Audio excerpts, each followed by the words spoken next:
Estamos então, queridos e queridas, neste programa Arte da Vida, que entra na sua casa e queremos vos agradecer por esta possibilidade que vocês nos dão de poder estar agora uma meia hora com vocês para tocar, como vocês já sabem, ao mais destes anos, assuntos, para dar um toque, uma pincelada sobre assuntos muito pesados, muitos que tocam o dia a dia da nossa vida. Hoje iremos enfrentar um fato que nós estamos vivendo não somente no Brasil, entre aspas, o Brasil está vivendo em modo especial este particular, mas está tendo coragem de poder enfrentar bem aquilo que é a crise mundial, né? O que foi por que aconteceu esta crise mundial? Vamos lá, eu quero parar agora para poder dar a voz a pessoas mais espertas de mim, para poder ver o que está acontecendo. Vamos dar a voz. A crise mundial que vem acontecendo na atualidade tornou-se uma grande preocupação para as pessoas. O aumento do desemprego, a falta de moradia e a instabilidade de vida vem assombrando muita gente e desestruturando muitas famílias. Um estudo feito pela Federação das Indústrias do Estado de São Paulo diz que o Brasil é o segundo país mais prejudicado pela crise internacional, apresentando a maior retração acumulada do Produto Interno Bruto desde o início da crise, com acúmulo de queda de 5,3 pontos percentuais. Esses dados refletem diretamente na sociedade brasileira e apelam para soluções rápidas e eficazes antes que a situação se torne irreversível. O que fazer diante desse cenário preocupante? É possível viver honestamente em meio a tanta injustiça?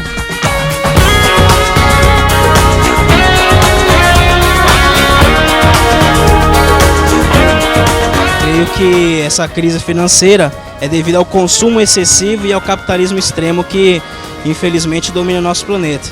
Para mim, crise financeira é a dificuldade que o ser humano leva para sobreviver. Sim, é a ganância, né?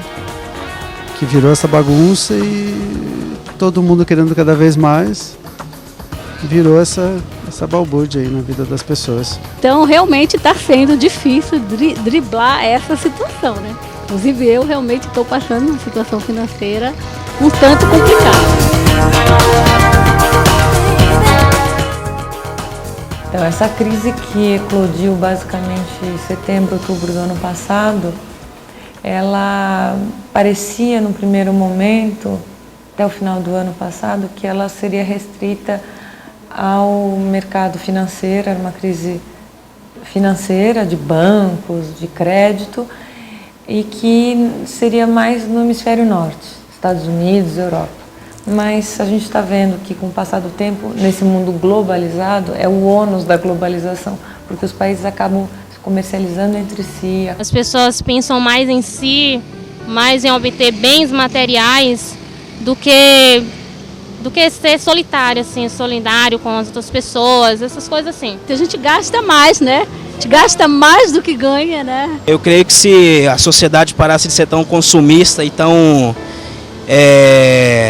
egoísta com... Ela afeta mais no lado emocional, eu acredito, porque você vê as pessoas com pessimismo, sempre falando uma coisa negativa, e isso acaba deixando no lado psicológico a pessoa mais para baixo, assim. Dentro do que a gente tem acompanhado, né, a crise é mundial, né?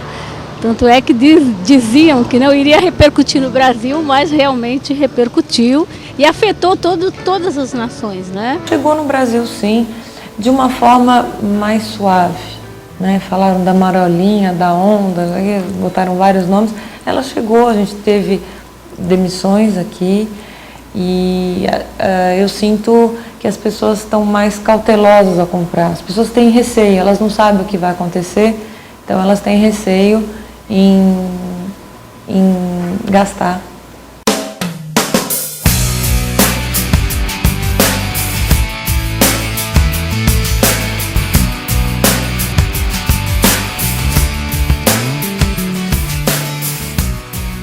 A meu ver, o que originou isso no ser humano, essa vontade, foi a própria ganância. Uma ganância que já vem com o ser humano naturalmente, né? só que foi muito mais explorada. Por quê? A maneira e a vontade de se obter lucro fácil e rápido fez com que o homem deixasse de lado toda a sua ética, toda a sua condição de ser humano mesmo, de pensar no outro, e fosse buscar o seu próprio lucro. Enquanto não houver acho que um estudo, uma pesquisa, o pessoal se empenhar mais, aí a coisa eu acredito que vai tomar um novo rumo, assim a gente espera, né? Para mim, particularmente, eu acho que uma roupa, uma comida, uma casa, um carro simples, para mim já satisfaz. Agora tem pessoas que querem uma BMW, querem uma casa com 2 andares, piscina. A vontade de enriquecer rápido, a vontade de ter coisas rápido, de buscar os bens de uma maneira muito mais ávida, fez com que tudo isso gerasse. Então a crise ela não começa simplesmente por um problema bancário, não, começa no próprio ser humano, que tem a vontade de querer ter mais do que pode. Mas onde a gente pensou que essa crise ia demorar ainda muito mais tempo, essa crise demorou menos tempo, o mercado já tem melhorado e hoje a gente tem vivido já o começo de falta de alguns produtos para venda. Hoje, então, a gente tem problema no veículo seminovo que ainda não se adequou no mercado, quer dizer, a gente tem problema na venda do veículo seminovo, no veículo usado, né? Então, ele perdeu um pouquinho o preço, que antigamente valia, hoje ele vale por volta de 28% a 30% a menos do que valia em julho e agosto do ano passado, mas esse mercado está se adequando e através das promoções das montadoras, as promoções das concessionárias de veículos novos, a gente está conseguindo se adequar e nós vamos conseguir sair dessa crise com certeza.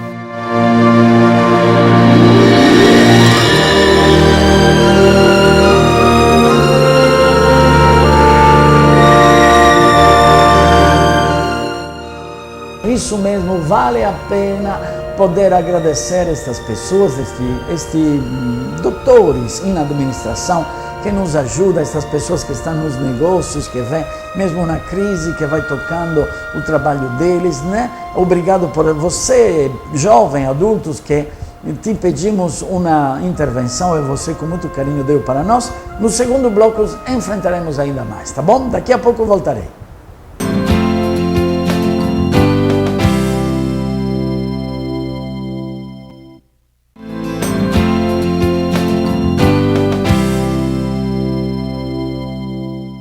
E voltamos agora neste segundo bloco sobre esta temática hoje muito séria que está pegando todo mundo sobre a crise mundial, né? Que situações, bancas que fecham, pessoas que não sabem mais o que fazer. Lá na Europa, na Itália, pessoas que eu conheço que não têm mais a possibilidade de terminar o dia, imagina, com os salários que tem, milhares e milhares e milhares de desempregados no mundo inteirinho, 10 mil, 20 mil nestas grandes multinacionais que pensavam de ter o poder na mão e que depois, com este sopro, passa tudo, né? Realmente é uma situação que nos faz refletir, mas que nos deve fazer refletir também a nível cristão. O que nós podemos fazer é que nós devemos fazer como cristão, porque não acontecem estas crises na minha família, na minha sociedade, no meu Brasil, a nível mundial. Porque não parece, mas 1,5 bilhão de cristãos podem ter uma voz muito forte sobre esta situação e com uma ética cerrada, muito firme, de um sair do próprio egoísmo, podemos dar mesmo a nossa parte profundamente para melhorar. Vamos continuar então esta pesquisa, esta comparação, este estudo sobre esta situação para ver como nós, como cristãos, podemos enfrentar agora esta crise mundial. Vamos!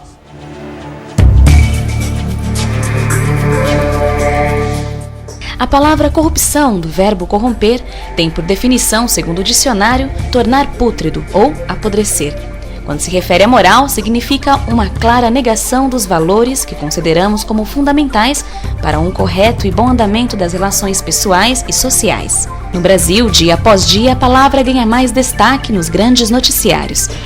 Segundo pesquisas, a percepção dos brasileiros quanto à corrupção entre autoridades públicas do nosso país está classificada em 70º lugar no ranking entre 163 países e em 14º lugar entre os países da América Latina, no chamado Índice de Percepção de Corrupção.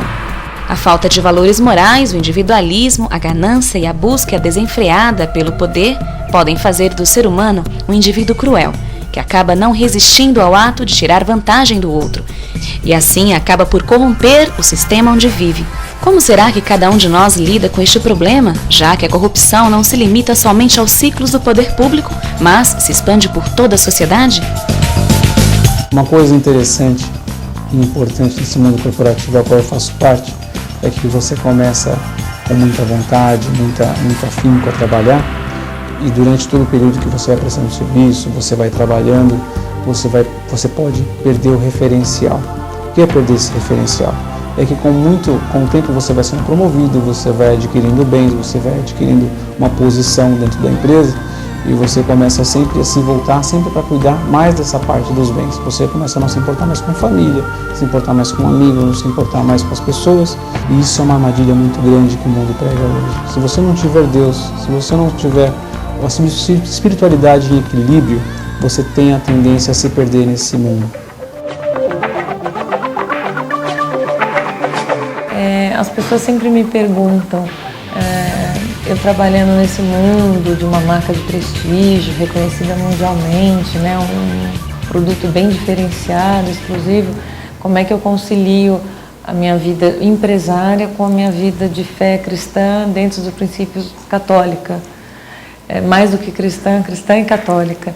E não é muito difícil, porque você, para ser católico e seguir os preceitos, você precisa ser correto. E para você trabalhar, você deve ser correto também. Então, nesse ponto, fica fácil, ele até é um caminho para você seguir uma vida profissional dentro da ética, dentro de responsabilidade, dentro de coerência e procurando bom senso. E sempre pedindo para o Espírito Santo, assim, nas decisões mais difíceis, nos momentos mais difíceis, sempre pedindo para o Espírito Santo iluminar e orientar o que devo fazer. Meu nome é Leandro Antônio, eu sou missionário da Aliança de Misericórdia, e uma das características mais marcantes da comunidade que me tocam muito, né, e onde eu percebo uma ação de Deus muito forte, é a questão da providência. Então a gente fala muitas vezes que a gente vive de providência, de doação, e na maioria das vezes o pessoal fica perguntando, mas como que é possível viver de doação, é possível viver de providência? E eu acho que esse ponto hoje, né, diante dessa crise mundial, é uma coisa fantástica, porque Jesus fala na Bíblia, né, olhai as aves do céu, que não plantam nem colhem, olhai os passarinhos, né, olhai os lírios, né, se eles que são pássaros, que são as flores, o Pai alimenta, quanto mais vós que sois filhos, né, daí Jesus fala, né, não vos preocupeis com o amanhã, mas acredita que Deus não deixa faltar nada. E essa experiência da providência é realmente isso, né? É impressionante porque ao mesmo tempo hoje que o mundo vive nessa crise mundial, eu sinceramente digo que para mim eu não sinto nada faltar, né? Deus não deixa faltar aquilo que é essencial, que é a comida, que é roupa, que é alimentação. Realmente a gente não percebe, né, essa crise nos abalar aqui na comunidade. Por quê? Porque realmente a gente se entrega, a gente confia. Deus falou que confiar, viver na providência, então a gente faz esse passo na fé. Nós que da comunidade vivemos extremamente da providência, da doação, né, dos irmãos, de empresas, amigas nossas que nos ajudam, que são parceiras conosco nesse trabalho, né, lindo da comunidade, que é de levar a misericórdia a todo o povo, né? O que eu experimento aqui todos os dias, trabalhando aqui na comunidade, é o carinho de Deus mesmo. E qual é esse carinho, né? Uma vez que nós tínhamos pagamentos para realizar, que dava mais ou menos em torno de mais de 25 mil reais, e a gente estava desesperado porque não tínhamos um caixa para isso.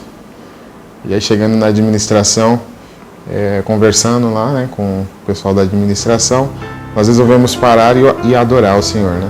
Foi uma experiência maravilhosa. A gente levou todas as contas lá diante de Deus, diante de Jesus, para adorar e para mostrar aquilo que a gente tinha para pagar, né? E foi um milagre que, voltando da adoração, a gente ficou uns 30, 40 minutos lá. Voltando da adoração, a gente recebe o telefonema que uma pessoa ia doar aquele exato valor que a gente precisava, né? E é claro que assim, a gente não fica sentado de braço cruzado esperando, Deus, agora me mande comida, me mande roupa, né? Não é isso. Né? A partir do momento que a gente se decide entregar para Deus, né? A gente se lança. Então a nossa vida é totalmente entregada a Deus. A gente não tem tempo para ficar pensando em nós ou ficar ali assistindo televisão, tanto Deus vai mandar comida. Não, a gente faz a nossa parte. E nesse fazer a nossa parte, eu vejo que é onde acontece o milagre da providência. Porque se não falta pra gente comida, se não falta pra gente aquilo que é necessário, é porque outras pessoas também fazem a parte dela. Olha, eu quero mesmo agradecer a Deus por esta providência maravilhosa. Imagina, neste período de crise, como falaram os nossos administradores da comunidade Aliança de Misericórdia, nunca faltou a possibilidade de dar uma comida para um pobre, para uma pessoa que batendo a porta pede uma comida para nós. Louvamos a Deus mesmo, vale a pena dar a vida para Deus, porque Deus fala para nós, se você dará a vida, eu te darei o cêntuplo. Muito obrigado, Senhor Jesus, por esta maravilha. No terceiro bloco, continuaremos ainda vendo as maravilhas de Deus. Daqui a pouco volto.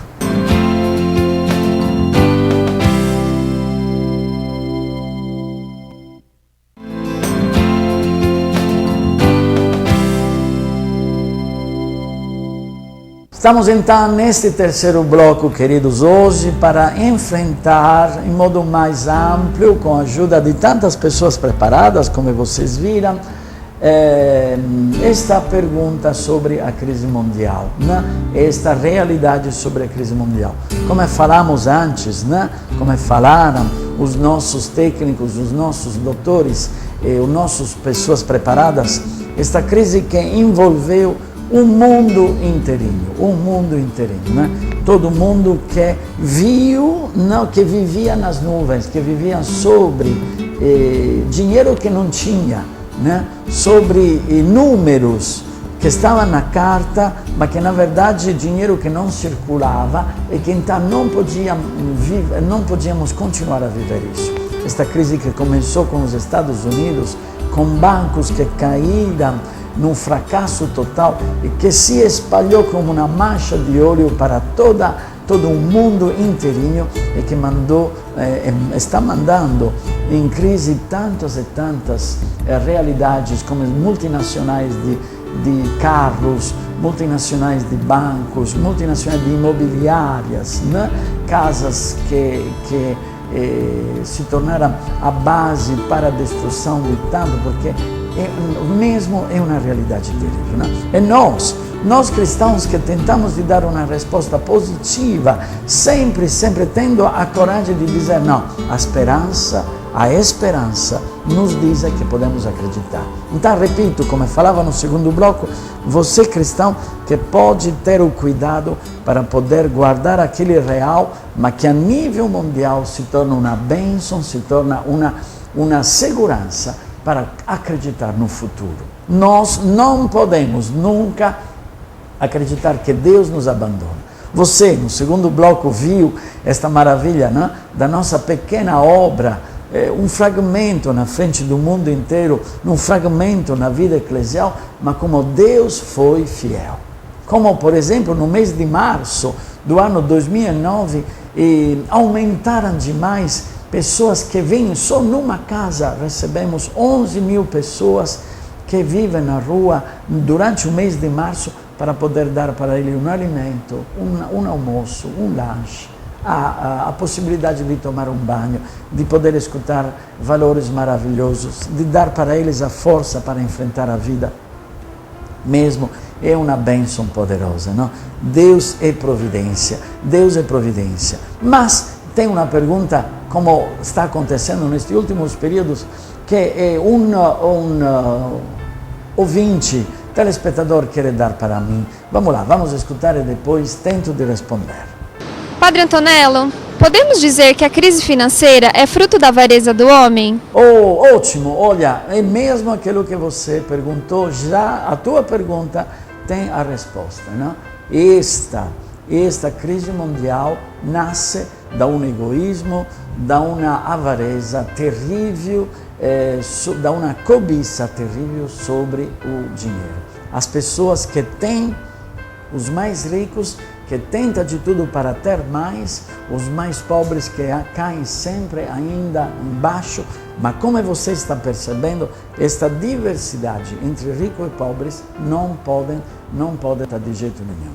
Não podem de jeito nenhum dar conta. Por quê? Porque como você está vendo nos jornais, os países emergentes agora têm, graças a Deus, a força de poder gritar para os países ricos: a culpa é de vocês, né? Que vocês avarentos,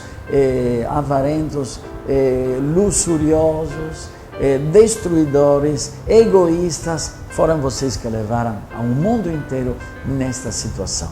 Então, não podemos nunca viver cada um sozinho por conta dele no protecionismo, como falam tantos países do mundo inteiro. Não podemos viver no protecionismo. Precisa encontrar uma ética econômica, uma ética de amor, uma ética que chama comunhão para poder nós deixar de lado a avareza, o egoísmo, o orgulho, a soberba, pensando de ser eu melhor para pisar a cabeça dos mais pobres. Precisa mesmo de uma valorização de um assunto olhado em modo mundial, como, entre aspas, cabeças duras destes ricos delinquentes e safados. O Papa Bento XVI, João Paulo II, anteriormente também, continuamente estava dizendo: olha, estamos arriscando em uma crise mundial, e sendo que o demônio surdo colocou a surdez da avareza na cabeça das pessoas, agora nos encontramos nesta situação. Mas ainda, será que podemos esperar? Mesmo, queridos e queridas, podemos esperar uma vida nova. Olha, que bonito poder lembrar ainda mais aquela mulher que até hoje não descobrimos que é, mas que sabemos que é uma mulher simples, pobre, que todos os anos, desde 8 anos até hoje, todos os meses, regularmente, dá os seus R$4 para poder sustentar a nossa comunidade Aliança de Misericórdia. O que fazem R$4, né? E como não agradecer a Deus, né? Porque, por exemplo, aqui no Brasil, aqui em São Paulo, vários restaurantes se estão unindo entre eles para poder dizer: se você, cliente que vem no meu restaurante, dá R$1 para a Aliança de Misericórdia, temos a possibilidade de tirar da rua um menino de rua. Seja você propagador desta atividade, você que é dono de um restaurante, por quanto pequenino, se une a nós para poder salvar, para poder tirar da rua muitas pessoas. O número do telefone está aparecendo agora, 32578800, ou senão www.misericordia.com.br. E no finalzinho, eu quero agradecer a Deus com você, por como Deus é providência para nós, por como Ele nunca nos abandona. Confiamos nele e teremos sempre o sim duplo. Em nome do Pai, do Filho e do Espírito Santo. Amém. Valeu, tchau.